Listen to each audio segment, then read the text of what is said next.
창세기 25장 19절 이하로는 이삭의 역사가 서술되는 것을 볼 수 있습니다. 근데 그 시작부터 그가 아브라함의 아들이라는 것을 강조하여서 기록하고 있습니다. 19절은 이렇게 시작합니다. 아브라함의 아들 이삭의 족보는 이러하니라. 이삭은 단순한 남자 사람이 아니라 아브라함을 통하여 이루어 오신 하나님의 나라를 이어갈 후계자라는 측면에서 이삭은 매우 중요합니다. 이삭이 이어갈 하나님의 나라는 어떤 나라입니까? 아브라함의 씨를 통하여 그의 민족이 큰 민족이 되고 그 민족을 통하여 온 민족 가운데 하나님의 복이 전달되게 하는 것, 그것이 바로 하나님께서 가지신 하나님 나라의 목적인 것이죠.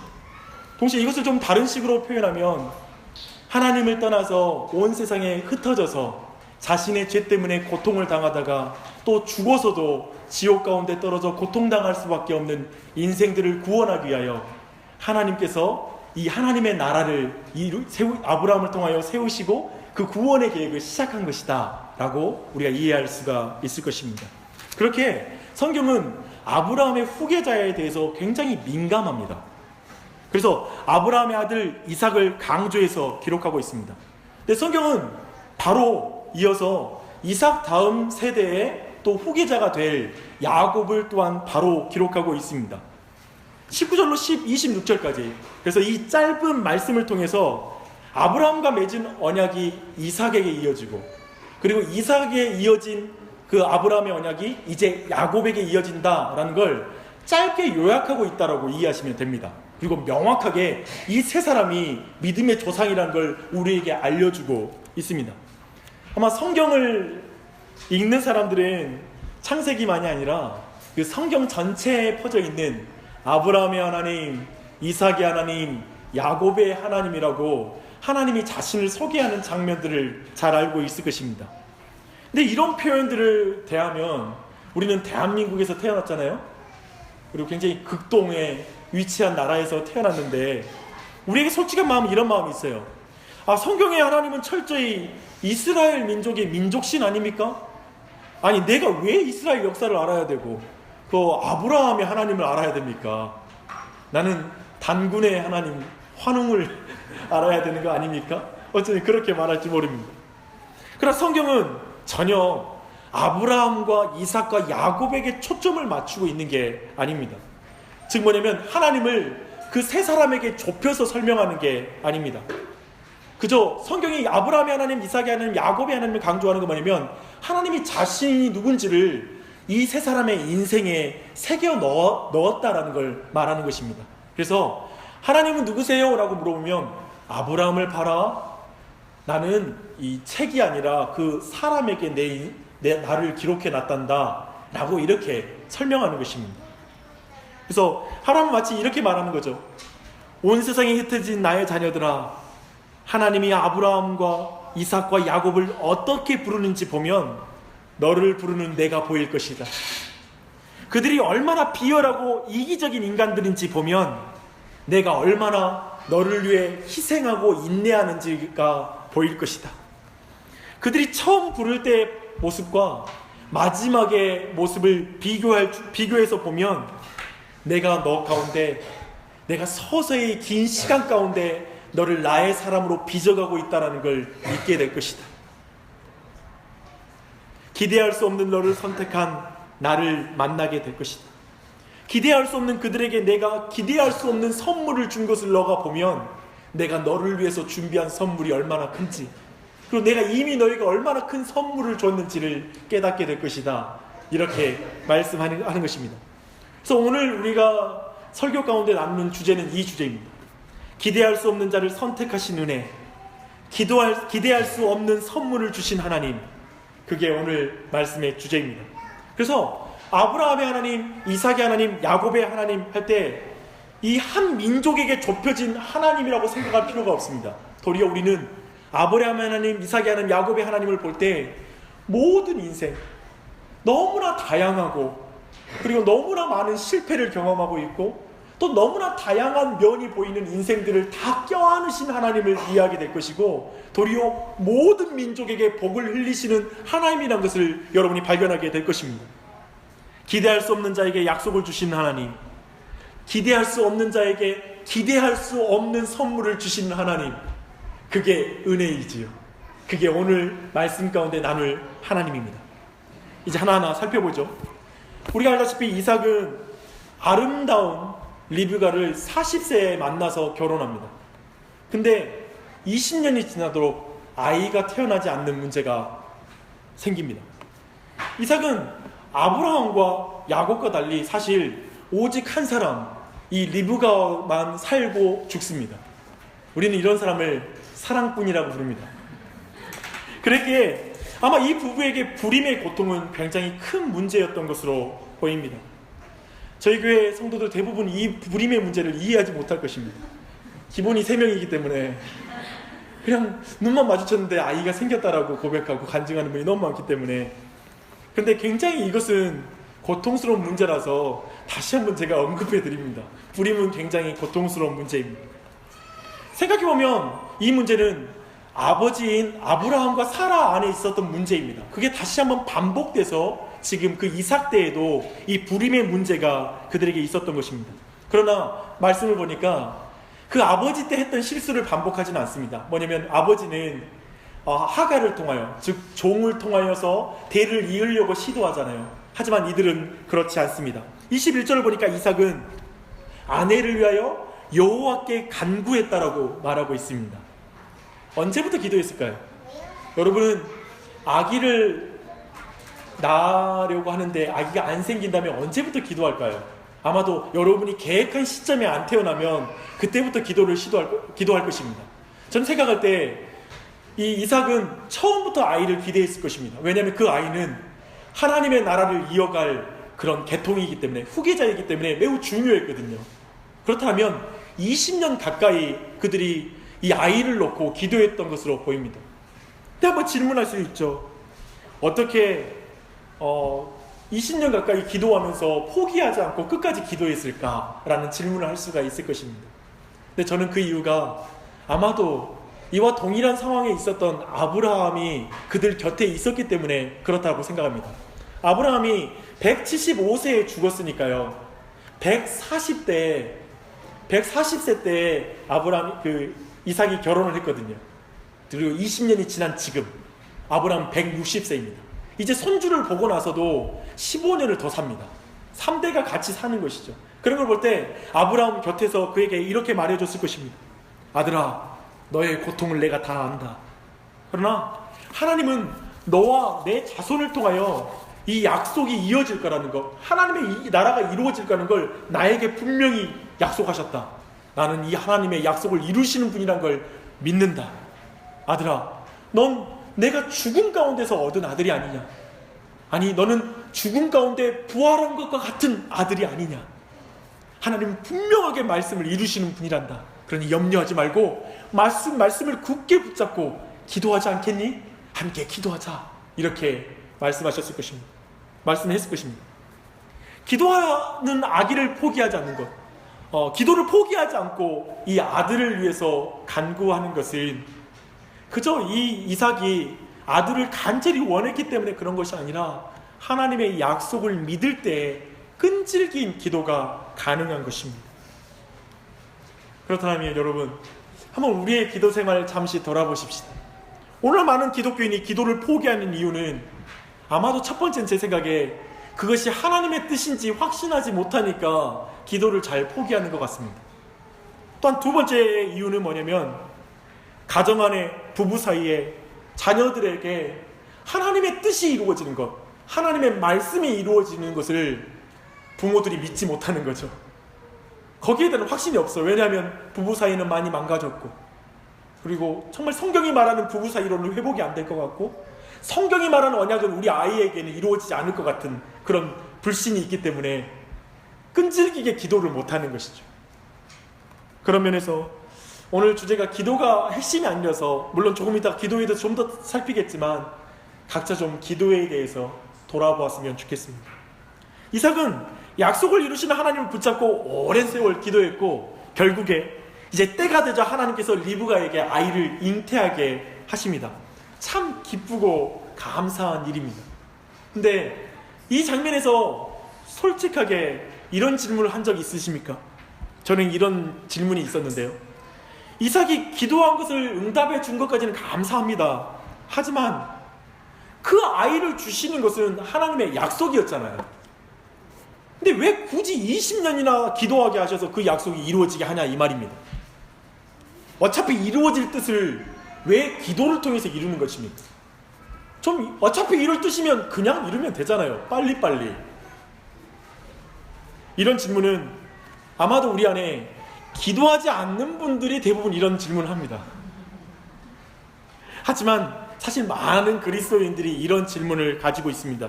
왜냐하면 이상하게 하나님은 우리 그리스도인들을 벼랑 끝 전술로 인도하시거든요. 막바지까지 이르러서 기도하지 않으면, 하나님 앞에 항복하지 않으면 왠지 응답을 주지 않는 것 같거든요. 그래서 어쩌면 우리 모두에게 있는 감정은 뭐냐면, 하나님 좀 짓궂으신 것 같다, 꼭 굳이 우리를 이 코너로 몰아넣으실 필요까지 있으시나? 하면서 그렇게 생각하는 경향이 있습니다. 그런데 저는요, 성경의 강조를 볼 필요가 있다고 생각합니다. 성경의 강조를 따라간 그 이삭은 아들을 얻고 나서 성경의 그 강조를 이렇게 간증했을 것입니다. 이 아이는 우리가 건강해서 낳은 아이가 아닙니다. 주님, 이 아이는 주님께서 기도하여 얻은 아이입니다. 이 아이를 얻은 것은 당연한 것이 아니라 하나님의 은혜로 얻은 아이입니다. 참으로 주님은 우리의 육체가 아닌 하나님의 능력으로 언약을 이루시는 신실하심으로 이 아이를 주신 것입니다. 하나님의 언약은 하나님의 능력으로만 이루어집니다. 아마 이삭은 이 간증을 했을 것입니다. 저는 이 간증을 생각할 때 아브라함에게 있었던 일이 왜 이삭에게도 반복되었을까라는 질문에 대한 답을 얻게 됩니다. 그 답은 뭐냐면, 아브라함의 하나님이 이삭의 하나님이 되기 위해서 그런 것입니다. 아버지가 다 이루고 나서 거기에 편승하는 차원에서 언약이 아니라 그 또한도 나의 하나님으로 고백하게 되는 그 일을 위하여 동일한 경험을 하고 있는 것입니다. 성경 재밌어요. 시아버지의 기도로 아기가 생겼다고 하지 않아요. 이삭의 기도로 아이가 생겼다고 말하고 있어요. 이삭의 하나님이 되겠다라는 거예요. 그래서 지금도 이 일은 우리에게도 반복되고 있습니다.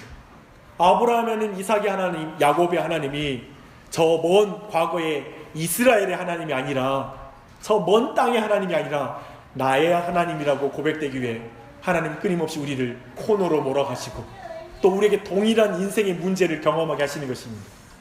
그래서 우리는 기도를 통하여 고백하죠. 주님은 나의 하나님이십니다 라고 고백하는 것입니다. 사랑하는 여러분, 더하여 저는 여기서 한 가지 질문이 더 해결이 됩니다. 어차피 이루어질 뜻을 왜 기도를 통해 이루냐는 답도 여기에서 얻습니다.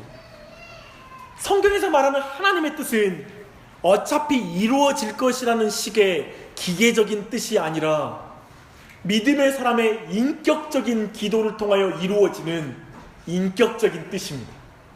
그래서 결국에 하나님의 뜻이 이루어지는 것은 우리의 기도와 하나님과의 대화를 통해, 인격적인 교제를 통해 이루어지기 때문에 기도의 결과는 뭐냐면 기도하는 사람의 인격이 바뀐다는 거예요. 그게 기독교의 기도의 궁극입니다. 이유입니다. 많은 사람이 왜 기도하냐고요? 얻기 위해서 기도해요 라고 말할지 모르지만 성경이 말하는 기도는 그것이 아니라 기도하는 자가 기도하고 나면 기도하는 사람이 변화된다는 거예요. 하나님을 더 알게 되거든요. 아브라함, 이 이삭은 더 알게 됐을 거예요. 그래서 하나님이 얼마나 약속에 신실하시는지, 그리고 하나님이 얼마나 자신을 신뢰하는 걸 기뻐하시는지를 이삭은 알게 되었을 것입니다. 사랑하는 여러분, 이 대답에도 여러분 만족이 안 되십니까? 혹시 마음속에 그래도 20년 동안 불입으로 고통당한 그것은 너무하십니다 라는 마음이 여러분 안에 드십니까? 리브가는 뭡니까? 저 이삭의 고통은 뭡니까? 라는 질문이 생기십니까? 제가 한 가지는 대답해 드릴 수 있습니다. 이삭과 리브가는 그렇게 질문하는 사람처럼 속상해하지 않을 거란 사실입니다. 그건 분명합니다. 기도하는 사람들은 옆에서 볼 때 너 그렇게 기도해서 그렇게 얻는 것 힘들지 않느냐라는 말한다면 그 말에 대해서 아니라고 말할 거예요. 난 하나님을 더 많이 알게 되었어. 하나님을 더 이해하게 되었어라고 간증할 것입니다. 근데 이렇게 이삭은 정말 아이가 생겼을 때 너무나 큰 감격을 했을 거예요. 근데 감격하는 이삭과 달리 이제 리브가에게 심각한 고민이 생겼다라고 성경은 말합니다. 복중의 아이들이 너무 심하게 다투는 거예요. 저희 교회 최근에 뱃속의 아이가 너무 심하게 움직여서 고민인 그런 산모가 있습니다. 그래서 왜 그럴까요? 이런 질문을 하는 거 봤어요. 근데 지금 여기는 굉장히 심각해요. 성경에서 여기서 다투다라는 말을 그 다른 평상시에 번역한 번역을 보면 뭉개다, 으깨다, 학대하다, 핍박하다라는 말로 사용됩니다. 심각하죠. 막 으깨는 거예요, 서로 뱃속에서. 얘들이 쉽게 말하면 너 죽었어 하면서 주짓수를 하고 있는 거예요. 저희 우리 배우진 목사님 요즘 주짓수 배우고 있잖아요. 그 이유는 뭐냐면 담임 목사를 으깨다, 깨부수다, 그러려고 하는 건 전혀 아닙니다. 우리 배 목사님 건강을 위해서 지금 하고 있는데요. 지금 뱃속에서 애들이 그러고 있는 거예요. 정말 심각한 문제죠. 근데 여기에서 보니까 아버지의 기도는 등장하지 않아요. 대신 엄마가 기도했다고 말합니다. 제가 보니까 이것도 보니까 급한 사람이 기도하는 거예요. 그렇죠? 그런 면도 잘 드러내고 있어요. 자고로 모성애는 부성애가 따라갈 수 없다는 걸 늘 제가 생각합니다. 엄마의 기도를 누가 따라가겠습니까? 항상 인정해 주시기 바랍니다. 남편을 탓하지 마시고요. 남편은 우리가 아기를 낳을 때 잠을 잡니다. 잘 수 있는 존재라는 사실 기억해 주십시오. 근데 이제 리브가가 이렇게 심각한 기도를 드리자 하나님이 대답합니다. 여호와께서 그에게 이르시되 두 국민이 내 태중에 있구나. 두 민족이 내 복중에서부터 나누이리라. 이 족속이 저 족속보다 강하겠고 큰 자가 어린 자를 섬기리라 하셨더라. 여기서 큰 자는 형이라는 말이고요. 여기서 어린 자는 동생을 말합니다. 형이 동생을 섬길 거라는 거예요. 우리가 알다시피 이제 야곱이 이 형인 에서가 장자권을 이어받는 것이 아니라 동생인 야곱이 장자권을 이어받는 걸 알고 있습니다. 근데 우리는 오늘 이 사건에서, 이 본문에서 하나님의 언약이 선택한 자에게 흘러간다는 측면, 결국 이 하나님의 언약의 성격, 선택의 성격이라는 것을 우리가 좀 더 살펴볼 필요가 있습니다. 최소한 그 아버지 때, 이삭 때에는 최소한 이복 형제였잖아요. 이스마엘과 이복 형제였고, 또 한 가지 뭐냐면 적서에 차별이 있었던 그런 상황에서의 선택이니까 좀 그 부분을 우리가 좀 더 이해하기 편해요. 하지만 야곱과 에서에게는 동일한 조건 속에서 지금 이 선택이 이루어지고 있다는 거예요. 더구나 쌍둥이 아닙니까? 한 어머니의 뱃속에 쌍둥이. 더하여 선택이 이루어진 시점은 언제냐면 아기가 태어난 이후라면 그런 앞서고 뒤서고의 문제를 충분히 확인할 수 있지만 복중에서 아우와 형을 구별할 수 없을 때 선택했다는 측면인 거예요. 사실 시점적으로 본다면 우리는 태어났기 때문에 앞 뒤를 내세워서 이것이 지금 아우가 지금 장자권을 얻었다라고 말하지만 이미 복중에서 이미 선택한 것입니다. 그렇다면 이 선택은 뭡니까? 하나님의 선택은 뭐냐면 무조건적인 선택이라는 것입니다. 선택된 자의 우월한 지위와 조건에 의해서 선택하는 것이 아니라, 그 사람의 행위에 의해서 선택한 것이 아니라 하나님이 무조건적으로 그분의 선하신 뜻을 따라서 그분의 주권적인 선택을 이루어간다는 걸 오늘 말씀은 말하고 있습니다. 그런데 이렇게 무조건적인 선택을 한 것에 대한 사람들의 솔직한 감정은 뭡니까? 여러분 어때요? 첫째 아들인 에서가 너무 불쌍하다고 느껴지십니까? 복중에 이미 복중에서부터 이미 선택 못 받은 거잖아요. 어쩌면 그것 때문에 그의 운명이 결정난 것으로 보이잖아요. 여기에 대해서 어떻게 생각하십니까? 더하여 첫째 아들이 자신이 받아야 될 마땅한 권리를 빼앗겼다고 생각하십니까? 제가 볼 때 여기에 감동하시는 분들은 첫째 아들일 가능성이 큽니다. 둘째 아들과 막내들은 전혀 이것이 불공평하다고 생각지 아니합니다. 당연하지, 아주 정당한 하나님의 선택하십니다고 생각할 것입니다. 그래도 대부분의 사람들은 아마도 하나님이 좀 공평하지 못하다라는 측면을 계속 마음에서, 그런 마음을 이 장면에서 지우기 힘듭니다. 왜냐하면 태어나서 두 사람 중에 누가 하나님의 언약에 좀 더 반응을 보이는가, 좀 더 그 두 사람이 어떤 행위를 보이는가에 따라서 보고, 그걸 보고 선택하면 좀 더 정당해 보인다고 생각하는 것이죠. 그런데 여러분, 둘 다 하나님의 언약을 받기에 자격을 따져서 그걸 받기에 합당하는 것을 따지자면 성경이 말하는 건 뭐냐면 둘 다 자격이 없다라는 걸 말하고 있습니다. 에서는 어떻습니까? 팥죽 한 그릇에 장자권을 팔 정도로 아브라함으로부터 이어지는 그 언약의 의미가 뭔지를 모릅니다. 하나님의 언약이 얼마나 중요한지 그걸 무관심한 자였고 무가치하게 여기는 자가 바로 에서였습니다. 야곱은 어떻습니까? 하나님이 이미 복중에서 자신을 선택했잖아요. 아마 그것은 그의 어머니, 특별히 자신을 사랑했던 리브가를 통해서 그걸 알았을 것입니다. 하나님이 복중에서 자신을 선택했고 하나님의 그 약속은 확증된 것이고 변화되지 않는 약속임에도 불구하고 그는 그 스스로 형에게 속여서 그걸 빼앗는 간교한 자였습니다. 그렇기 때문에 어쩌면 에서는 겉으로 보기에는 거칠고 경박하고 매우 단순한 에서와 달리 야곱은 조용하고 온순해 보이지만 더 부패한 사람이라고 말할 수가 있을 것입니다. 우리는 이 장면을 볼 때마다 에서가 참 안타까워요. 단순한 사람들 우리가 굉장히 동감 많이 하잖아요. 참 불쌍해요. 그러나 성경이 말하고 있는 게 뭐냐면 그들의 됨됨이를 보아 누구를 선택하면 하나님의 아무도 선택할 사람이 없었다라고 말하는 것입니다. 여러분 어떻습니까? 우리의 됨됨이를 봐서 하나님이 선택하고 선택하지 않는다라면 우리에게 공평함에 대한 불만이 사라질 것 같습니까? 아니요. 결코 사라지지 않을 거예요. 왜냐하면 우리 모두 각자 다른 기준을 가지고 있기 때문에 하나님 공평하지 않다고 끊임없이 말할 것입니다.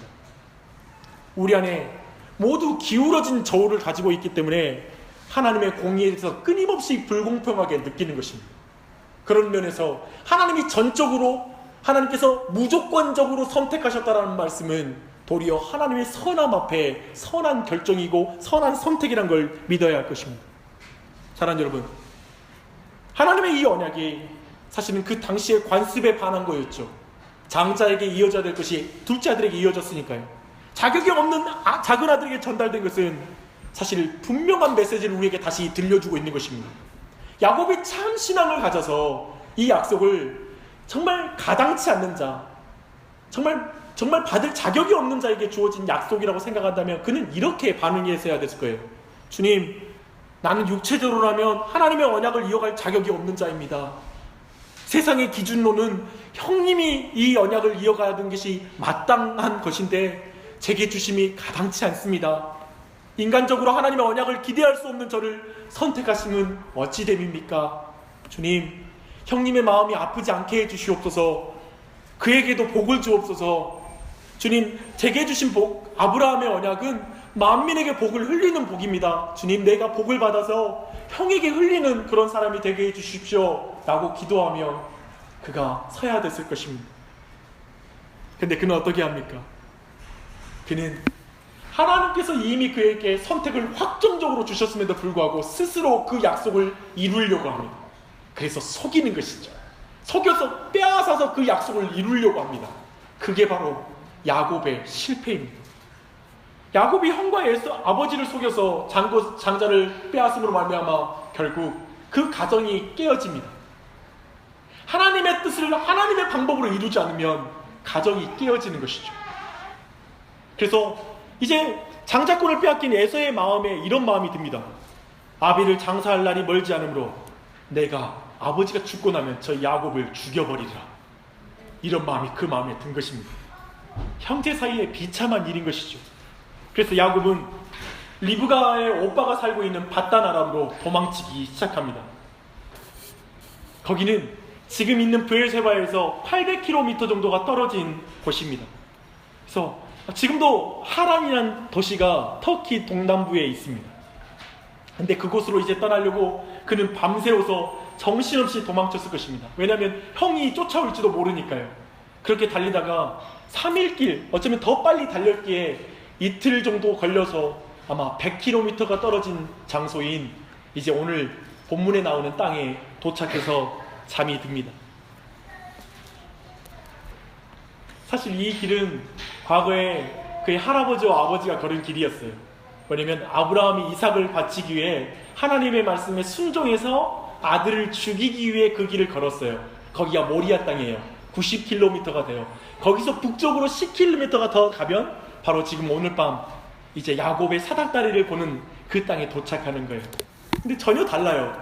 그는 하나님의 말씀을 믿지 못하고 그 길을 걸어갔고 형제에게 죽임을 당할까봐 두려워하면서 그 길을 걸어가고 있어요. 전혀 다른 이유로 그 길을 지금 도망치고 있는 것입니다. 근데 그곳에서 이제 어두운 밤에 한 돌을 취해서 잠이 들었다고 말합니다. 그리고 꿈을 꿨습니다. 꿈에 땅에서부터 하늘까지 연결된 사닥다리를 보게 됩니다. 그리고 그 층계 위에서 하나님이 말씀하십니다. 나는 여호와니 너의 조부 아브라함의 하나님이요 이삭의 하나님이라. 너 누운 땅을 내가 너와 내 자손에게 주리니 내 자손이 땅의 티끌같이 되어서 동서남북에 편만할지며 땅의 모든 민족이 너와 내 자손을 인하여 복을 얻으리라. 내가 너와 함께 있어 내가 어디로 가든지 너를 지키며 너를 이끌어 이 땅으로 돌아오게 할지라. 내가 내게 허락한 것을 다 이루기까지 너를 떠나지 아니하리라. 그날 밤 야곱은 형이 쫓아올지 모를 것 같은 그 두려움 때문에 정신없이 달렸을 것이고 잠잘 때에도 두려움에 떨면서 잠에 들었을 것입니다. 그는 아마도 집에서 멀어질수록 아브라함의 하나님, 이삭의 하나님과 멀어지고 있다고 생각했을 거예요. 하나님도 자신을 붙잡지 못할 만큼 멀리 떨어졌다고 생각했을 거예요. 왜냐하면 그게 고도의 근동의 신관이었거든요. 지역신의 개념이었거든요. 근데 너무 멀리 와 있다고 생각한 그곳에서 하나님이 말씀하시는 거예요. 나는 여호와니 너의 조부 아브라함의 하나님이요 이삭의 하나님이란다. 난 그들의 불신과 실패, 어리석음 속에서도 그들의 하나님이 되기를 포기하지 않은 하나님이란다. 너가 지금 실패해서 언약에 실패해서 지금 도망치고 있느냐? 난 너의 하나님이란다. 나는 야곱 너의 하나님이란다 라고 말씀하시는 것입니다. 그게 은혜이지요. 도망자가 되어서 이제 친척집에 가서 아마 종의 방불한 삶을 살아가게 될 그 사람 야곱, 자신의 땅 한 평 없는 외로운 야곱에게 하나님이 말씀하십니다. 내가 누운 땅을 내가 너와 내 자손에게 주리니 내 자손이 땅에 티끌같이 되어서 동서남북에 편만하게 될 것이다. 이 말씀을 듣는 야곱의 마음은 어땠을까요? 다른 사람에게 복을 흘리기는커녕 다른 사람도 아니고 형을 속이고 약탈하는 자가 되었던 그 야곱을 향하여 하나님이 말씀하십니다. 땅의 모든 족속이 너와 내 자손을 인하여 복을 얻으리라. 그의 마음은 어땠을까요? 자신의 실수와 어리석음으로 모든 것이 엉망이 되어버린 야곱, 형이 살아있는 한 다시는 돌아올 수 없을 것이라고 생각하며 슬프게 걸어가다가 잠든 그 야곱에게 하나님이 말씀하십니다. 내가 너와 함께 있어 내가 어디로 가든지 너를 지키며 너를 이끌어 이 땅으로 돌아오게 할지니라. 부모님도 그를 사랑했죠. 하지만 형으로부터 지킬 수는 없어서 도망치고 있는 그 야곱에게 하나님 말씀하십니다. 내가 내게 허락한 것을 이루기까지 나는 너를 떠나지 않을 거란다. 그 말을 듣는 야곱, 기대할 수 없는 자에게 기대할 수 없는 약속을 주시는 것입니다. 아브라함의 언약에 합당하지 않은 자에게, 자격 없는 자에게 아브라함의 언약을 다시 그에게 들려주시는 것입니다. 이분이 바로 우리의 하나님이십니다. 아브라함의 언약은 야곱에게 말합니다. 땅과 민족을 줄 것이다. 그런데 내가 더 좋은 것을 줄게. 나를 너에게 주겠다. 이게 기독교의 복입니다. 이게 기독교가 말한 언약입니다. 우리 모두는 땅과 자손이면 예 됐습니다 라고 말할지 모르지만 하나님 말해요. 사실은 이 약속 엉뚱해 보이잖아요. 실력 없는 야곱에게 주게 우리 모두 아유 이 자격 없는 자에게 이게 무슨 소리야, 아무 소용없지 라고 말할 때 그걸 잠재우는 말이 있어요. 뭐냐면 하나님 내가 너와 함께 할게. 내가 함께하면 너 자손은 내가 책임져. 너의 땅은 내가 책임져 라는 말이 내가 너와 함께하리라, 나를 너에게 주리라는 의미이죠. 우리는 아버지의 손에 들린 선물을 좋아하지 아버지를 좋아하지 않는 자식을 생각하면 어리석다고 생각하잖아요. 근데 우리는 하나님을 그렇게 대하잖아요. 복만 주시고 일만 풀어주세요. 하나님, 주님의 임재는 그렇게 중요하게 생각하지 않는 것이죠. 근데 지금 이 언약은 그 임재를 통하여 모든 것이 진정한 의미 있는 말로, 그저 우리의 귀에 좋은 말, 실패했을 때 잘 될 거예요, 하나님 도와줄 거예요, 선을 이룰 거예요, 얼마나 달콤한 말이에요. 성경이 말하는 건 내가 너와 함께하리라, 이거로 말미암아 그런 모든 말이 내게 와닿는 거예요. 여러분 안에 하나님이 나와 함께한다라는 걸 믿지 못하면 성경의 모든 약속은 나랑 상관은 없다고 느낀다는 거예요. 내가 너를 통해 큰 일을 이루리라 라는 말도 우리 가족은 아니야, 나는 아니야, 우리 교회는 아니야, 그렇게 된다는 거예요. 더 나가십시다. 이 말을 듣는 야곱은 정말 하나님 앞에 너무나 감사해서 예배하는 장면으로 나아갑니다. 야곱은 잠에서 깨어서 자신이 깨달은 걸 이렇게 말합니다. 참으로 여호와께서 이곳에 계심을 나는 알지 못하였도다. 이곳은 얼마나 두려운 곳인가. 바로 하나님의 집이요 하늘의 문이로다. 도망쳐 도망쳐 도망쳐 도망쳐. 거기는 하나님이 없다고 생각하는데 거기가 하나님을 만나는 문인 거예요. 사랑하는 여러분, 우리는 다시 한번 이 안에서 봐야 돼요. 하나님 단순히 말씀만 할 뿐 아니라 사닥다리를 보여주세요. 이 의미를 더 알 때 야곱이 왜 여기에 확신하는지 알아요. 하나님 지금 거듭해서 말로도 확신을 시켜주고 또 눈으로 보여주면서 하나님이 함께한다는 걸 확신시켜 주시는 거예요. 마치 아브라함에게 말로도 약속해주고 하늘의 별로도 또 확신시켜주는 것처럼 언약을 의심하고 언약에 실패하고 그리고 자신은 아무것도 아니고 이제 끝났다라고 생각하는 사람에게 계속 언약을 확증시켜주므로 그 마음을 강하게 해주고 싶은 거예요. 이게 하나님의 마음이에요. 사닥다리의 마음이에요. 이 사닥다리는 뭘 말하고 있습니까? 지상에서 세워져서 하늘에 닿은 층계를 보고 그 층계가 지상에서부터 그 끝에 계신 하나님께 연결된 것, 그리고 그 사이를 오르락내리락 하는 천사들은 하나님의 거룩한 뜻과 목적을 이루는 수종드는 자로서 거기에 있죠. 그런 의미에서 볼 때 이 사닥다리는 하나님께서 그의 모든 뜻과 계획을 이루는 통로가 되는 것이고, 그리고 하나님의 임재가 이루어지는 것, 그것을 보여주고 있습니다. 하늘의 문이 있는 그곳은 어디입니까? 도망자 야곱이 누운 곳이에요. 실패해서 누운 곳, 부모로부터 멀어져 도망쳐 홀로 있는 곳, 그곳에 하나님의 집이 있는 거예요. 하늘의 문이 있는 거예요. 그리고 거기에서 하나님이 함께하라는 약속이 그로 하여금 그 마음을 불타게 했을 거예요. 사랑하는 여러분, 그러나 우리 모두에게 동일하게 이 사닥다리가 있습니다. 더욱 분명한 사닥다리가 있습니다. 그분은 야곱의 후손이시며 하늘에서 내려오신 분이십니다. 그는 야곱이 본 사닥다리가 궁극적으로 가리키는 분이 우리에게 있습니다. 지금 여기에 있습니다. 지금 여기에 있는 야곱에게 지금 그 문이 내려와 있습니다. 그는 요한복음 1장 51절에서 예수 그리스도는 스스로를 가리켜 이렇게 말씀하십니다.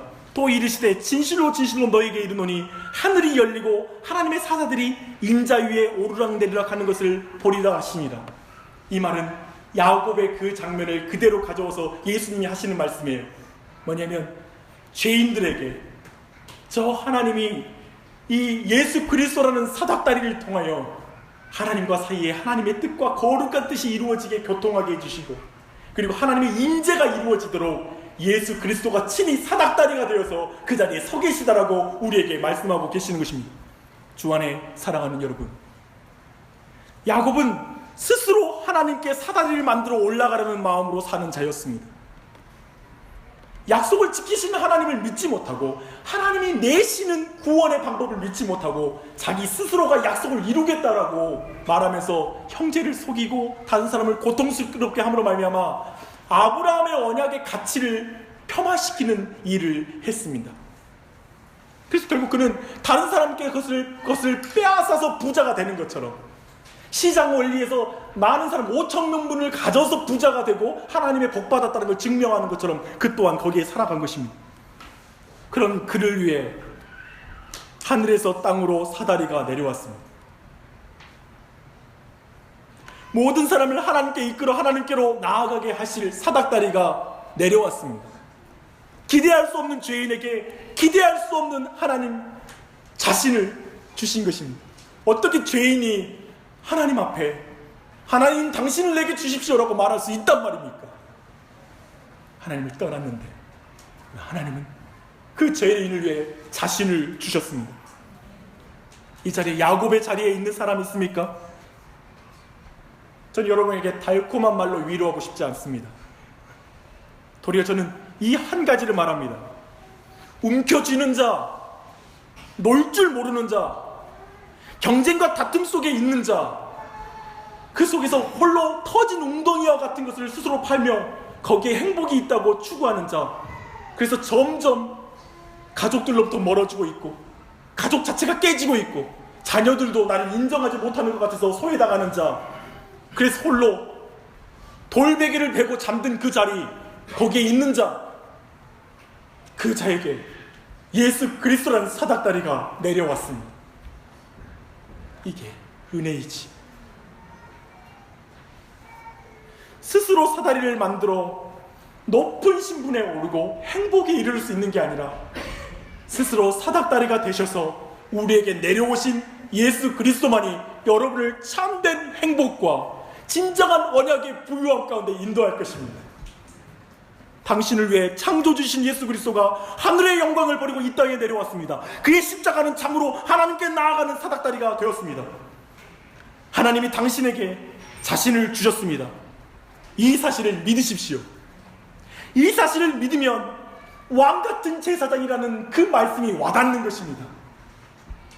나를 향한 성경의 모든 약속이 믿어지는 것입니다. 내 가족, 부부 사이, 정말 이제 내 안에 기도가 안 나오고 기도가 멈춰버린 분들, 더 이상 부부관계에 더 이상 더 나아질 것, 하나님의 언약하신 약속이 더 나아질 거라는 걸 기대하지 못하고 이제 기도를 쉬시고 계신 분들, 다시 이 약속을 믿으십시오. 자녀들을 포기해버린 분이 계십니까? 마음속에 기대하지 않아서 더 이상 그 아이에게 말씀을 들려주지 않는, 또 그를 위해서 기도하지 않는 부모가 있다면 이 사닥다리를 기억하며 기도를 다시 시작하십시오. 포기하지 않는 하나님을 만날 때에만 여러분도 당신의 가족을 포기하지 않고 기도할 것입니다. 포기하지 않는, 당신을 포기하지 않는 그 예수 그리스도를 만날 때에만 당신은 포기하지 않고 직장에서 빚된 사명을 감당하게 기도하는 사람이 될 것입니다. 당신이 지쳐 외롭게 누운 그 자리에 하늘문이 있다는 걸 본 사람은 다시 일어서서 믿음의 길을 걸어가게 될 것입니다. 일어서십시오. 용기 내십시오. 힘내십시오. 그분의 임재만이 여러분의 약속에 대한 확신을 다시 일으키고 모든 삶을 회복하게 될 것입니다. 나주역 신장로교회 3년이 지났습니다. 돌아보면 제가 하나님의 언약과 처음의 비전을 잘 지켜서 여기까지 온 게 아니라 때로는 성도님들을 통해 저를 바로잡아 주셔서 감사합니다. 초기 멤버들 대부분이 저희 교회에 남아 있습니다. 저희 교회는 등록하고 정말 감사한 건 떠나지 않고 여기 있는데, 저는 그것이 박 목사가 잘해서도 아니고 우리가 뛰어나서가 아니라 늘 이해하고 하나님의 약속을 믿고 그리스도를 바라봄으로 그 자리 지켰다고 생각합니다. 감사합니다. 잘하셨습니다. 수고하셨습니다. 그런데 여기에 머물지 맙시다. 이 교회는 우리의 실력으로 세워지는 교회가 아니라 하나님, 언약에 신실하신 주님, 우리가 믿음이 흐려져서 떠나면 다시 오셔서 확인해 주시고 눈으로 보여주시며 날 설득해서 그 언약으로 돌리시는 하나님, 그래서 긴 세월 가운데 우리를 빚어가신 하나님, 그 하나님이 이 교회의 주인이고 그 하나님을 믿기에 미래를 바라봐도 행복하고 자신있고 담대할 수 있는 것입니다. 이 하나님을 믿기에 우리는 다시 한번 일어서서 힘을 낼 수 있습니다. 그 길을 걸어가십시다.